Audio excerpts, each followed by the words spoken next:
Hey guys, I'm here at New York Comic Con with Ethan Young, whose latest book, The Battles of Bridget Lee, Invasion of Farfall. Now, I didn't read this till last night, and normally every week we review books for you guys, number ones and series that ended. So I take my sweet time reading number ones. This isn't a number one. This is a short graphic novel. Graphic novella. That's the graphic novella. Term, yeah. Oh my God! I scarfed this shit down. I'm like a fat kid eating cake. Yes, I'm a fat kid. Leave it alone. It's so fucking good. And at first I was like, Ethan Young, only one name on this. So he's writing and drawing it.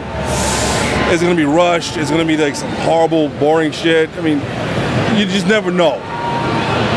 No, the art's phenomenal. And then the story backs it up with like balls, or in this case, vagina.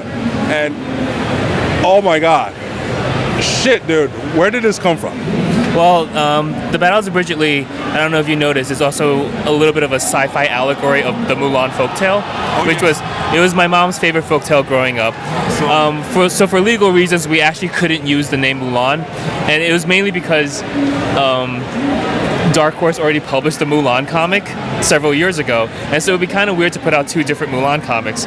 So we created this new identity, Bridget Lee, and the Mulan folktale is renamed The Mighty One in that story, which is the story that all the adults use to try to galvanize and support the children and kind of put them at ease as they're living basically under an alien occupation with the Marauders.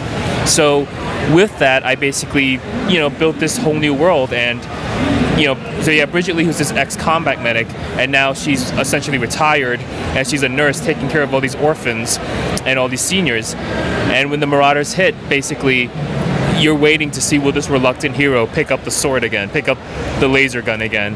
So those are the larger themes of like self-determination and resilience that the book tries to address and focuses on.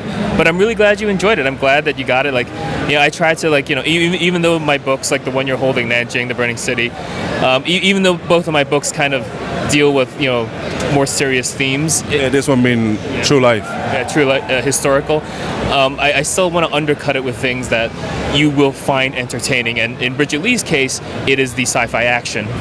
It is awesome, and considering what's going on so much now, women and sexism and whatnot, and here you'll have an incredibly strong woman who is in the military dealing with PTSD, and yet not giving up and showing that she can do just as much as any man can do. I mean, how did you as a dude come up with this character?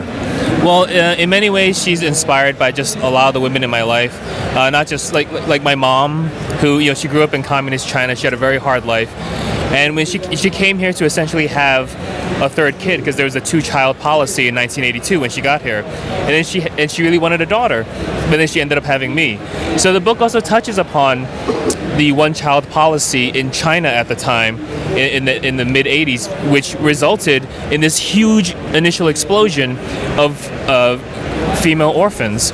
And a lot of that was just basically, like you said, like the systemic sexism, where the boys were basically culturally prided over and preferred. And so that's what the story touches upon it as well when we talk about the orphans and all that stuff. After I finished reading this, I got online to look up what more have you done, and this baby came to mind.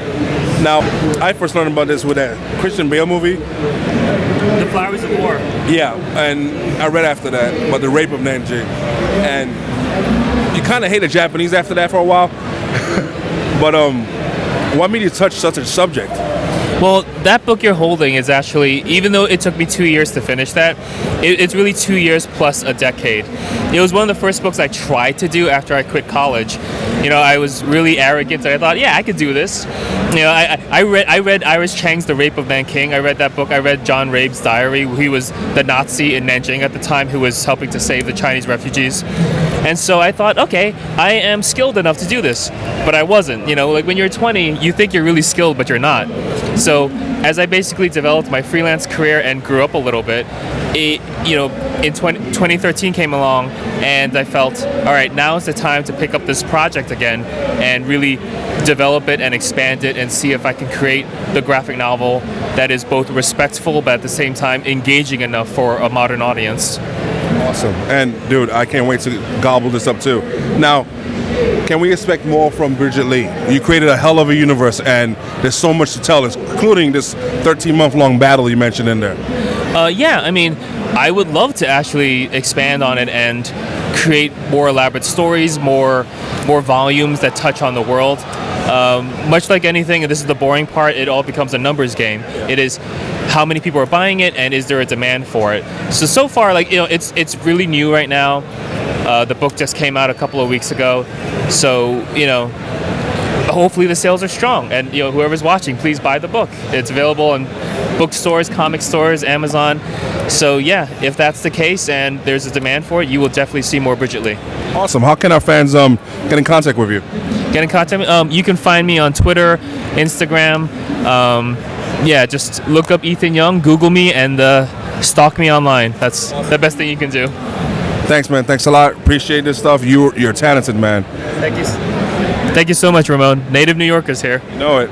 The best.